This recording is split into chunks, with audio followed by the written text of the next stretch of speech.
यानी जोहार यात्रा जो है ये झूठ यात्रा है, लॉलीपॉप यात्रा है, ये झुनझुना यात्रा है। प्रधानमंत्री नरेंद्र मोदी के सामने नारा दे दिया है, सारना धर्म कोड 2, आदिवासियों का वोट लो। रंगबुरु और पारसनाथ पहाड़ पर पहला अधिकार हम आदिवासियों का है। विषम गुरु मतलब शिबू सोरेन, इसने 40-50 साल से राजनीति किया, सबसे ज्यादा आदिवासी का वोट लिया, आदिवासी का प्यार भी लिया, लेकिन आदिवासी को सबसे ज्यादा ठगा है।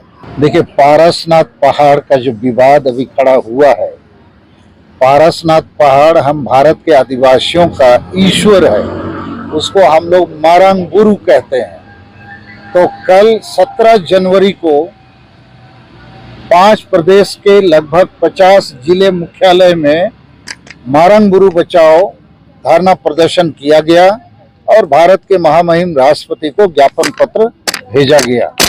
और कल ही 17 जनवरी को जमशेदपुर से हमने मारंगबुरु बचाओ भारत यात्रा शुरू किया है और कल जमशेदपुर में धरना प्रदर्शन भी हुआ। आज हम रांची हैं।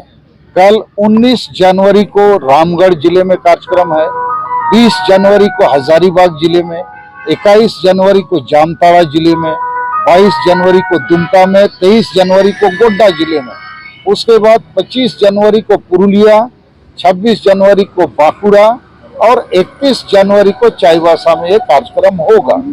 तो 5 प्रदेश झारखंड, बंगाल, बिहार, उड़ीसा, असम के विभिन्न जिलों में ये जो हमारा ईश्वर है मारंगबुरु और पारसनाथ पहाड़ पर पहला अधिकार हम आदिवासियों का है, ये रिकॉर्ड्स ऑफ राइट्स में भी दर्ज है। और 1911 साल में प्रिवी काउंसिल लंदन में जैन वर्सेस संथाल आदिवासियों का मुकदमा या मामला जब आया तो सुप्रीम कोर्ट जो प्रिवी काउंसिल है उसने भी हम आदिवासियों के पक्ष में फैसला दिया है। लेकिन दुर्भाग्य से 5 जनवरी 2023 को झारखंड के मुख्यमंत्री ने लिख के पूरी तरह से आदिवासी के धर्म, आदिवासी के भगवान को दरकिनार करके लिख के दे दिया कि पूरा पारसनाथ पहाड़ जो है ये जैन धर्मावलंबियों का है। तब से ये विवाद उठा और हम लोग आंदोलन के लिए मजबूर हैं। और 10 जनवरी को एक महाजुटान मधुबन पारसनाथ पहाड़ में हुआ और तय किया गया कि जब तक हम उस पहाड़ पर पहला कब्जा, पहला अधिकार आदिवासी नहीं लेंगे, मारंगबुरु को फिर से पुनर्जीवित वहां नहीं करेंगे, हम ये पहाड़ जैनियों के हाथ में नहीं जाने देंगे। और हमारा सवाल है भारत सरकार और राज्य सरकारों से भी, अरे आखिर भारत के जो हम आदिवासी हैं, सबसे पुराने वासी हैं, हमको हमारा सरना धर्म कोड दोगे कि नहीं? हमको हमारे आदिवासी भगवानों की मान्यता दोगे कि नहीं? तो अभी हम लोग 2023 साल में हर कीमत में सरना धर्म कोड को भी लेके रहेंगे, इस रणनीति के तहत काम कर रहे हैं। और इसलिए हमने माननीय प्रधानमंत्री नरेंद्र मोदी के सामने नारा दे दिया है, सरना धर्म कोड 2, आदिवासियों का वोट लो, अन्यथा ये भारत के आदिवासी आपको वोट क्यों देंगे जब अब हमको संविधान सम्मत अनुच्छेद 25 के तहत हमारी धर्म का मान्यता नहीं दे सकते हैं। मारंगबुरु के नाम पर हमारे भगवान की सुरक्षा आप नहीं कर सकते हैं। तो ये दोनों मुद्दे अहम है। तीसरा मुद्दा, ये जो झारखंड सरकार, कल से हमने मारंगबुरु को बचाने का अभियान शुरू किया है। कल से हेमंत सोरेन सरकार ने खतियानी जोहार यात्रा शुरू किया है। हम आदिवासी को बचाने की यात्रा कर रहे हैं और वो आदिवासियों को बेचने की यात्रा कर रहे हैं। 1932 का खतियान कभी लागू नहीं हो सकता है, पहले ही झारखंड हाईकोर्ट ने इसको खारिज किया हुआ है। हेमंत सोरेन सरकार ने खुद बजट सत्र 2022 विधानसभा में कहा था कि खतियान आधारित नियोजन नीति नहीं बन सकती है, क्योंकि झारखंड हाईकोर्ट का तलवार गले में लटकी हुई है। तो अभी फिर कैसे लागू होगा जी? तो अभी भी लागू नहीं हुआ है, केवल कैबिनेट और विधानसभा से पारित है। अब मुख्यमंत्री क्या कहते हैं, हम इसको दिल्ली भेजेंगे नवी अनुसूची में शामिल करेंगे। तो स्थानीय नीति, आरक्षण नीति, नियोजन नीति बनाने का अधिकार और दायित्व राज्य सरकार का होता है। तो राज्य सरकार इसको लागू नहीं कर सकती है और अपना दायित्व भेज रही है भारत सरकार को, अर्थात ये ब्लेम गेम है। हम तो नहीं कर सकते हैं, भारत सरकार समझे, ऐसा करके झारखंड के शिक्षित बेरोजगारों को ये धोखा देने का काम कर रही है, 32 के नाम से झुनझुना थमाने का। तो इसका हम लोग विरोध करते हैं। विकल्प में हमने कहा है कि झारखंड सरकार के पास जितनी नौकरियां हैं उसका 90% हिस्सा ग्रामीण क्षेत्रों को आवंटित कीजिए और आवंटित नौकरी को प्रखंड वाइज कोटा बना दीजिए। जो प्रखंड थोड़ा बड़ा होगा ज्यादा लेगा और उस प्रखंड के ही आवेदकों से भरिए। उसी प्रखंड के आवेदक उस प्रखंड में जो कोटा तय होगा उसको भरेंगे। इसमें कोई खतियान की जरूरत नहीं है और उस प्रखंड में जातिगत आधार से जो अनुपात होगा उस आधार पर नौकरी बांट दीजिए। तो हम आप मीडिया के मार्फत से झारखंड की जनता को बताना चाहते हैं, ये खतियानी जोहार यात्रा जो है ये झूठ यात्रा है, लॉलीपॉप यात्रा है, ये झुनझुना यात्रा है, ये कभी लागू नहीं हो सकती है। दूसरी कॉमन सेंस की बात है, जेएमएम या यूपीए सरकार की कोई प्रस्ताव को एनडीए सरकार बीजेपी क्यों पास करेगी, इसका पीठ क्यों थपथपाएगी, और ये ऐसे भी संविधान सम्मत नहीं है।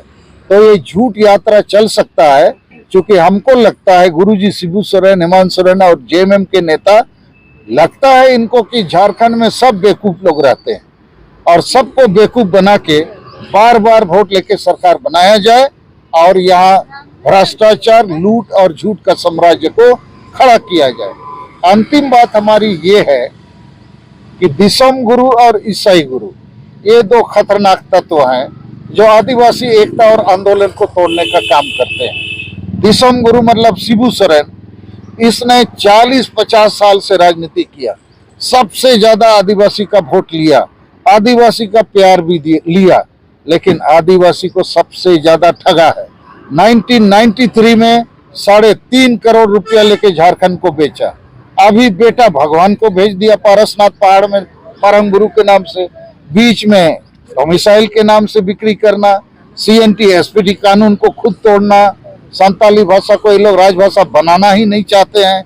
सरना धर्म कोड के मामले में भी सरना धर्म कोड की जगह सरना आदिवासी धर्म कोड पास कर दिया, बिना राज्यपाल के भेज दिया दिल्ली और लड्डू बांट लिया कि सरना धर्म हो गया। तो ये सब जो ठगने का काम गुरुजी शिबू सोरेन और जेएमएम करते हैं, इससे लोगों को बचाना होगा, अन्यथा लोग एक अंधभक्ति की तरह उनके गले लगे हुए हैं और ये लोग आदिवासी का नरसंहार कर रहे हैं। संताल परगना को बेच दिया ईसाई और मुसलमानों के हाथ में वोट बैंक के लिए। कुर्मी मातों को भी एसटी बनाने का काम यही जेएमएम षड्यंत्र के तहत किया है।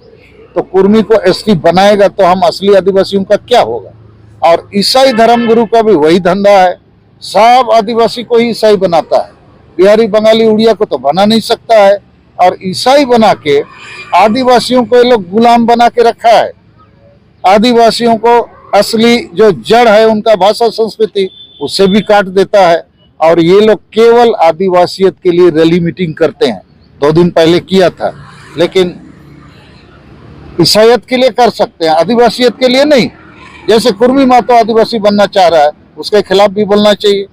सीएनटी एसपीटी कानून का पूरा उल्लंघन करके रांची में जितना आदिवासी का जमीन है सब लूट किया, उसके खिलाफ भी आंदोलन करना चाहिए। संताल परगना में आदिवासी महिलाओं का रोज रेप हो रहा है, मर्डर हो रहा है, उसके खिलाफ करना चाहिए। तो वो सब पर ईसाई बने आदिवासी कुछ नहीं बोलते हैं। अन्यथा ईसाई धर्म जो है ये वर्ल्ड पावर है। अमेरिका, ब्रिटेन, फ्रांस, जर्मनी या जितने धनी देश हैं, इटली, सब ईसाई हैं। इनको तो बहुत रुपया पैसा भी आ रहा है, बहुत बुद्धि भी है, स्कूल कॉलेज इंस्टीट्यूशन है, लेकिन आदिवासियों को मिलके बचाएंगे ये इनका सोच विचार नहीं है। आदिवासी को ईसाई बनाओ, बोका बनाओ, गुलाम बना के रखो। तो हम डीलिस्टिंग के भी पक्ष में हैं कि इनको एसटी सूची से हटाया जाए और जितना आदिवासी ईसाई बनाया वापस आ जाओ। हम लोग मिलके झारखंड को बचाएंगे, आदिवासी को बचाएंगे। सरना धर्म को भी बचाएंगे, हमारे ईश्वर को बचाएंगे, हमारी भाषा संस्कृति परंपरा को बचाएंगे। तो इन तमाम मुद्दों को लेकर आदिवासी संगेल अभियान, हम सालखन मुर्मू, हमारे साथ अभी चमरू उरांव जी हैं जो आदिवासी संगेल अभियान के हम लोग के ये जो रांची जोन है उसके सभापति हैं, और बाकी कुछ पदाधिकारी भी हैं। जैसे अभी यहाँ पे ये मार्च में आदिवासी बचाओ महारैली भी होने वाला है, उस पर क्या कहिएगा? अच्छी बात है, हम उसका समर्थन करते हैं, क्योंकि आदिवासी को बचाने के लिए कोई भी उद्यम, कोई भी कार्यक्रम होगा ये सराहनीय है। हम उनको समर्थन करेंगे और सभी आदिवासियों से आग्रह करेंगे ऐसा कोई भी आयोजन होगा हम लोग को साथ देना है, और उनसे भी हम निवेदन करेंगे। हमारा भी उद्देश्य वही है कि सब आदिवासी हम लोग एकजुट हो जाएं और आदिवासी का हासा भाषा, जाति, धर्म, इज्जत, आबादी, रोजगार, चाषबास, प्रकृति, पर्यावरण और संविधान में दिए गए जितने अधिकार हैं हम लोग को मिलजुल कर बचाना है, इसके लिए लड़ना है। अभी आपने कहा कि सरकार के द्वारा पत्र दिया गया था कि सरकार यहाँ आदिवासी नहीं है। अरे ये नाम का आदिवासी है, काम का आदिवासी नहीं है। ये लोग एक प्रकार से झारखंड को बेचने का काम कर रहे हैं, और जितने लोग भ्रष्टाचार में लिप्त हैं, जेल जा रहे हैं या जाने वाले हैं, वो एक भी आदिवासी नहीं, सब वही लोग हैं। तो इन लोग नाम के आदिवासी और बाकी सब बिना आदिवासियों को घेर के लेने देने का धंधा में लिप्त हो गए हैं, भ्रष्टाचार में पूरी तरह डूब चुके हैं। एक प्रकार से इनको नैतिकता के आधार पर पद छोड़ देना चाहिए था। इन लोगों ने आदिवासियों को तो बेचा ही, उनके साथ एक प्रकार से बड़ा धोखा ही किया है। बड़ी उम्मीद थी कि पिता पुत्र 5 बार मुख्यमंत्री बने तो आदिवासियों का भला होगा। हमारा जो बिरसा मुंडा, सिद्धू मुर्मू और महान शहीदों का सपना था अबुआ दिसोम अबुआ राज, ये तो अबुआ दिसोम दिकू राज हो गया। तो इसलिए हम लोग इन पर भरोसा नहीं करते हैं, और इसीलिए हेमंत सोरेन खुद एक आदिवासी है, संताल भी है, वो मारन गुरु को नहीं जानता है, लेकिन पारसनाथ पहाड़ को नहीं जानता। 2024 के लिए क्रिकेट खेला जा रहा है, उसमें क्या कहेंगे? क्या सरकार फिर आएगी? नहीं, देखिए सरकार तो यहाँ ऐसा है ना कि कोई ना कोई इलेक्शन में कोई तो जीतेगा, लेकिन हम आदिवासियों का दुर्भाग्य है, वो चाहे बीजेपी जीते, कांग्रेस जीते, जेएमएम जीते, आदिवासी का हार निश्चित है। तो इस बार मैं एक नया संदेश आदिवासियों को देना चाहता हूं कि इस बार समाज को जिताना है, तो पार्टियों को नहीं जिताना है। तो समाज एकजुट हो जाए, अपने मुद्दों को समझे, सरना धर्म कोड को समझे, अपनी CNT SPT कानून को समझे, अपनी भाषा संस्कृति को समझे, और अपनी आबादी, अपने लोगों की इज्जत, रोजगार को समझे। इसके लिए पहले वो गोलबात हो जाए, वो पार्टी के पीछे पीछे ना दौड़े, पहले आदिवासी समाज के लिए, उनके मुद्दों के लिए एकता बनाएगा तो पार्टियों को हमारे पीछे आना पड़ेगा। तो उस लाइन पर हम लोग काम करें। क्या माना जाए कि सालखन मुर्मू 2024 का तैयारी कर रहे हैं? भाई देखो, पूरे आदिवासी समाज को तैयारी करना होगा कि 2024 में कोई भी सरकार बने, आदिवासी के मुद्दों की सरकार बने, सरना धर्म कोड वाली सरकार बने, आदिवासी भाषा संस्कृति वाली सरकार बने, जो CNT SPT कानून को लागू कर सके, जो यहाँ के शिक्षित आदिवासी मूलवासियों को रोजगार दे सके, और ये विस्थापन पलायन वाली सरकार नहीं बननी चाहिए। तो हम लोग उस दिशा में कोशिश करेंगे। आपके सवाल के जवाब में मैं यही कह सकता हूँ, इस समय पार्टियों को जिताने का लक्ष्य नहीं, आदिवासी समाज को जिताने का लक्ष्य हमारा सबसे ऊपर रहना चाहिए। और उस दिशा में रांची में अभी कई आदिवासी संगठन सक्रिय हैं, मैं सबका समर्थन करता हूं, उनको मेरी तरफ से शाबाशी है और सपोर्ट है कि इसको और आगे बढ़ाया जाए। हम तो देखिए 5 प्रदेश झारखंड, बंगाल, बिहार, उड़ीसा, आसाम में अभी 1 लाख सेंगल सेना, सेंगल माने होता है आग, आप लोग बहुत लोग नहीं समझ पाते हैं, सेंगल को लिख देते हैं सेंगाल, तो सेंगल हो जाता है, तो सिंगल माने तो एक हो गया, सेंगल का माने आग होता है, और आग का माने यहाँ सशक्तिकरण, इम्पावरमेंट, ट्राइबल इम्पावरमेंट कैंपेन। कहा कि झारखंड में जो सरकार है उसका प्रस्ताव को क्यों मानेगी एनडीए सरकार? तो इसी सरकार ने सरना धर्म कोड की भी सिफारिश की थी। आप भी कह रहे हैं कि सरना धर्म कोड दो और वोट लो। तो ऐसी स्थिति में अगर सरकार दे देती है, केंद्र सरकार, तो इस सरकार की शाबाशी नहीं, इसने सरना धर्म कोड नहीं मांगा है। जनता को तो सरना धर्म कोड ही अरे ये तो जनता को झूठ का मार्केटिंग ये करते रहते हैं ना। हम लोग बताएंगे ना, रिकॉर्ड में जो है विधानसभा में 11 नवंबर 2020 को पास किया गया सरना आदिवासी धर्म कोड, बिना राज्यपाल के दस्तखत के भेज दिया, तो फिर वो वापस आ गया होगा, कहीं पर रिपोर्ट में छुपा होगा, वो वहां गया ही नहीं है ना। तीसरी बात, जेएमएम पार्टी उसके बाद पूरा लड्डू बांटा, खूब खुशी मनाया, हो गया, तो क्या हो गया। और उसके बाद हमको तारीख याद है 26 सितंबर 2021 सर्वदलीय प्रतिनिधिमंडल दिल्ली गया था माननीय गृह मंत्री अमित शाह से मिलने, कि जातीय जनगणना पर हम लोग बात करेंगे और सरना धर्म कोड पर भी बात करेंगे। जातीय जनगणना पर बात इन्होंने की, अमित शाह ने कहा यह संभव नहीं है, और सरना धर्म पर तो बात ही नहीं किया। अभी भी यदि जेएमएम पार्टी सरना धर्म कोड के लिए ईमानदार होती, वो भी आंदोलन कर सकती है ना, पूरे भारत सरकार पर दबाव लगा सकती है। ये करने वाले नहीं है, ये ठगबाज हैं, ये आदिवासी भोले वाले लोग हैं। उनका वोट लेते रहो, और ये अच्छे काम के लिए वोट नहीं लेते हैं। आनिया, दारू, चखना, रुपया, पैसा, फुटबॉल जर्सी, नाचनी नाच, मुर्गा पाड़ा करा के वोट लेते हैं, यही इनका धंधा है। लेकिन बहुत लोग सोचते हैं गुरुजी बहुत महान है। अरे क्या का महान है?